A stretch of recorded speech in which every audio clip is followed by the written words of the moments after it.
Alors aujourd'hui, on va parler de la joie. La joie. Alors on va essayer de définir simplement une agdara. Qu'est-ce que c'est la joie? Et on va donner 3 niveaux de joie. Et on va après essayer d'expliquer rapidement, d'après les chazal, d'après les sages, comment arriver à cette joie. Premier niveau, le plus simple, mais déjà assez extraordinaire pour celui qui arrive. La définition de la joie, c'est la définition de la vie.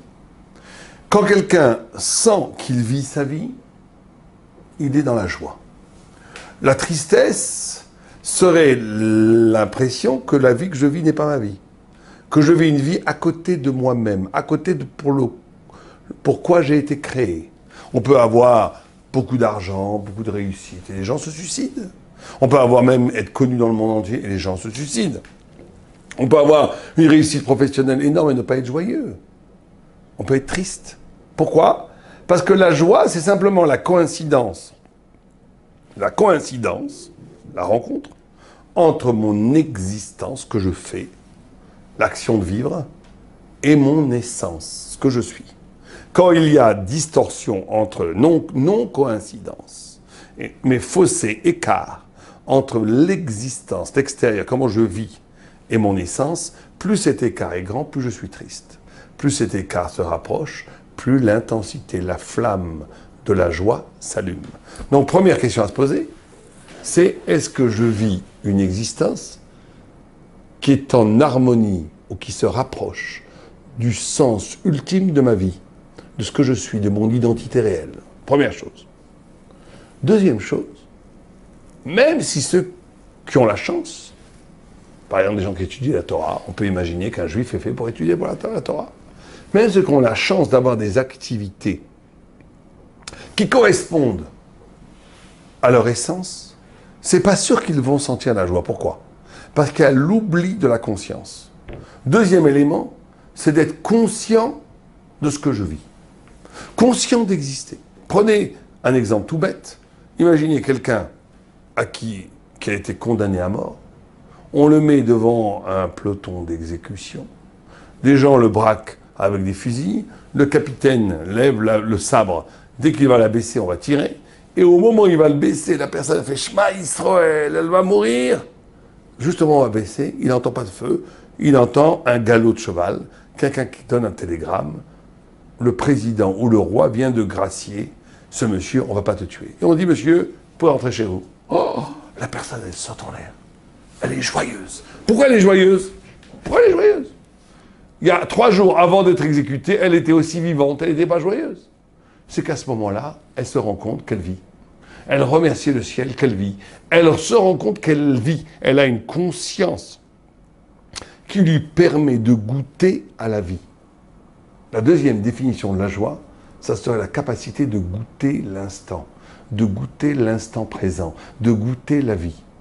On a énormément de parasites dans l'existence qui tournent autour de nous comme des satellites. Problème d'argent, problème de relations, problème de famille, problème de schlombay, problème avec les enfants, problème avec les parents, problème avec le corps, problème avec la santé. La liste est longue, qui nous empêche tout simplement d'être. Or, quand quelqu'un il meurt, vous lui dites dans le tombeau, là, il est sous la terre, froide, sa chair est en train de se décomposer, mangée par les vers. Il est en train d'être anéanti dans la terre. Vous lui dites, écoute, je suis prêt à te donner, je te propose de te remettre 10 ans en avant, quand tu étais vivant, avec les mêmes problèmes. Qu'est-ce qu'il va dire? Mais bien sûr! Et là, il va être heureux. Il va goûter le sourire de l'enfant, il va goûter le sourire de sa femme, il va voir sa femme, il va la regarder avec un grand sourire. Elle va dire, mais t'es devenu fou? Pourquoi tu ne me cries pas dessus comme tous les jours? Du t'en fais pas, j'ai eu une expérience, j'ai eu un rêve. J'ai eu un rêve, j'étais dans le tombeau, je suis revenu. J'ai compris que la vie est belle, j'ai compris que t'étais belle, j'ai compris que t'étais merveilleuse, j'ai compris que la vie est merveilleuse. La notion de goûter à la vie transformerait les personnes, mais complètement. Simplement, on est idiot. On est idiot parce qu'on est pris comme par un balai de bêtises qui nous empêchent de goûter à l'instant, d'être dans le bonheur, de goûter tout simplement la vie. Alors, dans ce premier niveau, on a dit premier niveau, avoir une activité qui correspond à son essence. Deuxième niveau, goûter la vie. Troisième niveau, goûter la joie qu'il y a en chaque chose. Ces 3 niveaux sont le premier niveau. C'est le niveau du nefesh, le niveau de l'existence Il y a 3 niveaux dans l'homme. Nefesh, qui est le niveau la plus bas de l'âme, qui est lié à l'énergie spirituelle. Dans cette énergie spirituelle, il y a 3 niveaux. 1, avoir une énergie, une activité qui correspond à l'essence. 2, goûter à la vie, goûter à l'essence. 3, goûter à la joie des choses. Chaque chose a une lettre qui est à son origine, une lettre divine, qui est à son origine, qui le rend vivant. Or, cette lettre qui le rend vivant à l'origine, c'est de la joie. Être capable de partager la joie du monde. Vous voyez un coucher de soleil, c'est la célébration des cieux, c'est les cieux qui sont joyeux. Il ne faudrait pas dire comme Descartes, je pense donc je suis, il faut dire je danse donc je suis. On est dans la mesure où on est joyeux. Or, chaque chose n'existe que dans la joie. Et il faut être capable de voir la joie qui est le secret de l'existence de chaque chose en chaque chose. Un grand sadique, il voit la joie dans le papillon, dans les fleurs, dans le chien qui aboie. Il voit la vie, il voit la joie. Il a une relation avec cette chose-là. Et comme il a une relation, une sorte de faisceau, de résonance avec la joie qu'a une chaque chose, il est presque enivré de tzadikout et de joie. C'est le premier niveau. Deuxième niveau, c'est un niveau plus haut, c'est le niveau du roi qui est lié au cœur, qui est lié à l'émotion, qui est lié à ce qui est peut-être le plus profond à l'homme, d'ici-bas. C'est la notion où il y a conjonction, parce que c'est bien beau de vivre une vie qui correspond à son identité, à son essence, mais ça mène à quoi? À quoi ça sert? Ça sert à rien. Ça sert juste que je suis heureux d'être. Mais une plante, ce niveau que je viens de décrire, le premier niveau avec ces 3 niveaux, ça pourrait être presque le cas aussi pour un goy, ou ça pourrait être le cas pour n'importe quelle créature. Un dauphin qui danse dans la mer, je suis sûr qu'il y a une sorte de joie. Comme on a dit, il y a une joie en chaque chose. Deuxième niveau plus haut, c'est quand la joie d'exister, qui correspond à une activité, une conscience d'exister liée à son essence, elle-même rencontre un horizon spirituel qui le dépasse. C'est le deuxième niveau de la joie. C'est la joie spirituelle où l'essence individuelle de la personne rencontre une vocation spirituelle qui le dépasse complètement et où les deux vont faire une sorte de baiser, s'harmoniser et ensemble constituer un immense char céleste qui va faire le bien pour Dieu. Je m'explique. C'est quoi par exemple? Par exemple, quelqu'un, prenons n'importe quel exemple, quelqu'un, il est joyeux, il aime rire, il aime faire rire. Qu'est-ce que tu vas faire avec ça? Ton essence, c'est d'être un talent d'être joyeux, ou tu as un talent de jouer de la musique, ou tu as un talent de dire des poèmes, d'écrire des poèmes, ou tu as un talent de danser, ou tu as un talent intellectuel, tout ce que tu veux. Tu peux effectivement l'utiliser dans toutes sortes de choses. La poésie, les mathématiques, faire de la musique, dire des poèmes, tout ce que tu veux. Faire rire, faire de la comédie, très bien. Tu vas peut-être être heureux, joyeux, c'est sûr, je ne dis pas que tu vas être joyeux. Mais ça n'a pas de sens. Pour que cette joie, à la fin, comme ça n'a pas de sens, il y a une sorte d'ombre de tristesse qui plane autour de cette joie.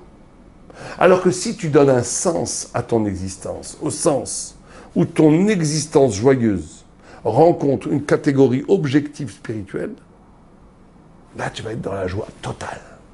Parce que tu fais quelque chose qui est en même temps toi, et en même temps qui te dépasse complètement. Je donne un exemple. On a dit quelqu'un qui fait rire. Très bien.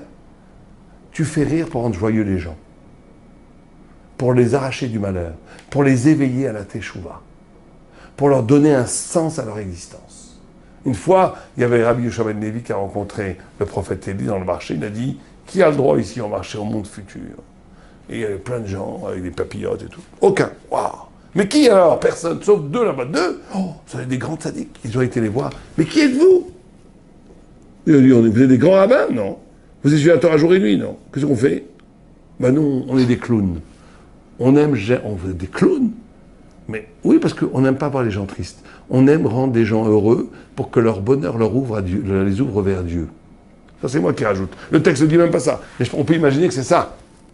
En d'autres termes, tu utilises ton existence liée à ton essence pour lui donner un sens toraïque. T'es intellectuellement supérieur, fais-le pour la Torah. Tu sais faire de la musique, fais des hymnes, des hallel à Hachem. Parce que c'est pas juste parce que tu veux cachériser des talents. C'est pas juste que tu cachérises tes talents. C'est pas ça. C'est pas juste que tu judaïses ta nature. C'est pas juste que tu rentres dans la Torah tes bonnes actions. C'est sûr que c'est ça. Tes possibilités. C'est sûr que c'est ça aussi. Mais au plus profond, c'est pas ça. Au plus profond, c'est parce que la Torah, c'est l'infini. L'homme, il est fini. Or, la finitude, la mort, elle est toujours triste.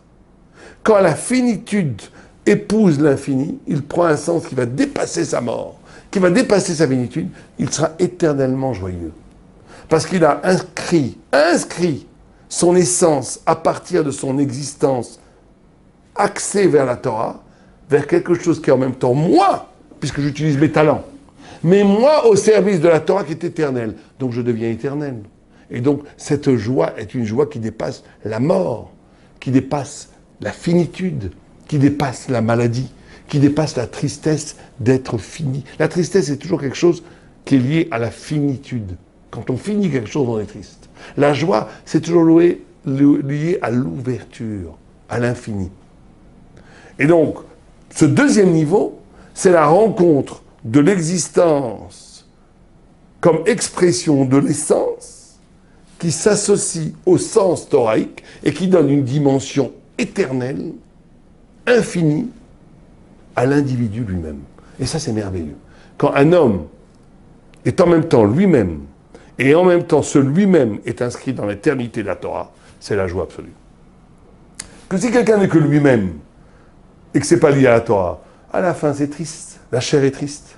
Si quelqu'un, il est que Torah, mais que ça n'a aucun rapport avec lui, il est triste. C'est le fardeau de la Torah. Mais si quelqu'un, la Torah elle-même parle pour lui, et lui parle pour la Torah, il devient un avec la Torah. Il est animé d'une joie qui ne se finit jamais. Ça, c'est le deuxième niveau de la Torah, de la joie. Troisième niveau, c'est le niveau le plus haut, c'est pour les grandes tzadikim. C'est la joie parfaite qu'on ne peut acquérir, je vous rassure, que par une étude intense de la Torah. Parce que la Torah, en soi, c'est la joie. La Torah, c'est la grande vague mystique qui envahit le monde du sens de la vie. C'est la joie fébrile, c'est la caresse divine en chaque chose.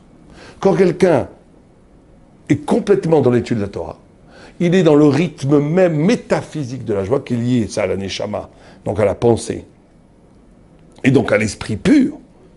Quand quelqu'un est lié, il est complètement donné, abandonné dans l'essence de l'étude de la Torah, il est à un niveau de joie infini. Il est dans la joie parfaite, ce qu'on appelle la joie parfaite. Alors, pour arriver au numéro 1, numéro 2, numéro 3, que ce soit un numéro 1, que ce soit un numéro 3, il y a 3 tikkunim à faire. Premier tikkun, très important, le corps. Si le corps, il faut la nourriture, la façon dont on jouit du monde, de la vie, le rapport à l'autre. Le corps, on doit, pour arriver à la joie, passer de la goinfrerie à l'expérience.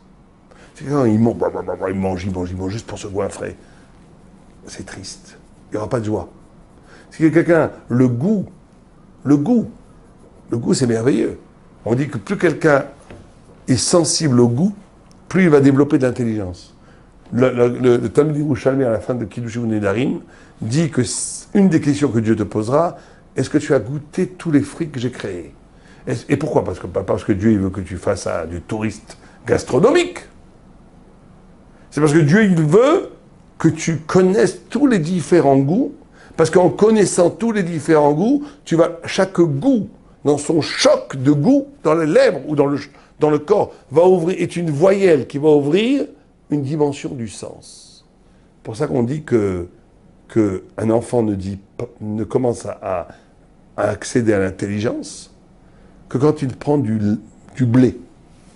Quand il prend quelque chose, la saveur, qui est quelque chose d'extérieur au lait de sa mère, qui était l'identité, la saveur de quelque chose d'autre va faire un choc qui va l'ouvrir à un horizon nouveau qu'il ne connaissait pas, qui va lui apporter des nouvelles idées. Et bien c'est pareil dans la vie.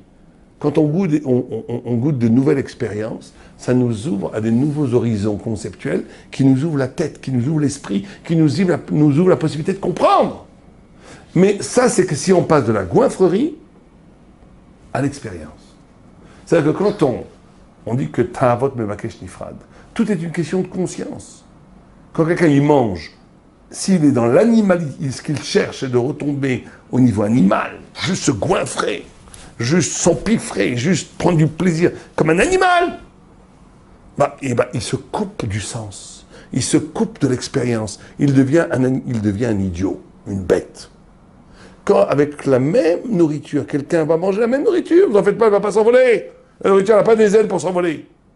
Il prend cette nourriture qu'il goûte, et quand il la goûte, il dit, cette nourriture est une expérience. Ce goût me vient de Dieu, comme un enfant qui tète le lait de sa mère, qui est en harmonie totale avec sa mère. Il est dans une expérience mystique en jouissant. Il jouit, et en jouissant, il devient un saint. C'est ça la notion de transformer la goinfrerie en expérience. En expérience qui donne une distance, une élégance, qui t'ouvre à la joie. Parce que sans ça, tu n'as pas de joie, tu as de la tristesse. Deuxième, toujours par rapport à cette architecture des 3 niveaux, le goût, le corps, c'est le niveau du nefesh. Le deuxième, c'est que l'ego doit être transformé en vocation. C'est-à-dire que quand on est dans l'ego, il n'y a pas de joie. L'ego est la plus grande prison de la personne. L'ego, c'est la prison la plus impitoyable pour la personne. C'est une fausse image de lui-même. C'est une image du regard des autres. Tu deviens un instrument, tu deviens l'objet de ta propre référence. C'est une catastrophe. Il faut passer d'une logique de l'ego à une logique de vocation et d'intrigue. Ça veut dire de donner, ce qu'on a dit, le sens. C'est-à-dire que tu t'oublies un peu en tant qu'objet pour devenir quelqu'un qui est plus en tant que sujet de Dieu. Tu passes de l'objet, tu t'en fiches comment on te regarde, tu t'en fiches comment tu es évolué, tu ne te juges pas par rapport à l'estime. L'estime de toi n'est pas dépendant du regard des autres, mais l'estime de toi dépend de ta dynamique spirituelle vers Dieu. Tu passes de l'ego à l'intrigue. Pourquoi j'ai été créé? Qu'est-ce que je fais ici? C'est un bonheur extraordinaire. Quand on rentre dans le cheminement de pourquoi j'ai été créé, qu'on va vers la quête du sens, où j'essaie de comprendre que Dieu veut de moi, et que j'adapte ma vie par rapport à cette recherche, je suis dans la joie de la recherche. Je suis dans quelque chose, après, je m'en fiche comment on me regarde ou comment on ne regarde pas, c'est pas ça qui m'intéresse. Ce qui m'intéresse, c'est la vérité. L'Avdil, les grands artistes, les grands créateurs, ils s'en fichent complètement de ce qu'on dit d'eux. Ils sont dans l'excitation de produire ce qu'ils doivent produire. Et bien chaque juif, il a une extraordinaire expérience qui l'attend, puisque Dieu l'a créé pour quelque chose. Va chercher pourquoi Dieu t'a créé. Et le troisième, c'est qu'il faut être capable de transformer ses pensées rationnelles, en révélation. C'est le plus haut niveau. C'est que là, on est dans la joie absolument extraordinaire. Bien sûr, tout ça, quand on est capable de faire ce 1, 2, 3, on est bien entendu un homme qui est capable aussi de passer de l'égoïsme à l'altruisme. La joie, c'est de partager. On ne jouit vraiment de quelque chose que quand on est capable de en faire profiter d'autres. Parce que la joie, ça se partage. Et la notion de générosité est essentiellement intriquée avec la notion de joie. Et donc, cette joie-là, ces mécanismes de joie, donnent une posture du tzaddik. Où le tzaddik, il est en même temps dans l'instant, il est en même temps dans l'espérance. Il est en même temps dans l'instant, parce qu'il n'est pas dans la frustration de la goinfrerie, où il veut toujours ce qu'il n'a pas. Il peut être dans l'expérience de jouir de l'instant présent.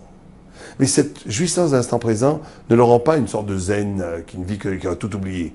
Cet instant présent dans lequel il jouit lui donne la respiration, la liberté, l'élégance, le recul nécessaire pour être dans l'espérance d'un cheminement qui l'amène plus haut et plus haut et plus haut. C'est cette dialectique-là qui est le cœur même de la joie. Aleva Erino.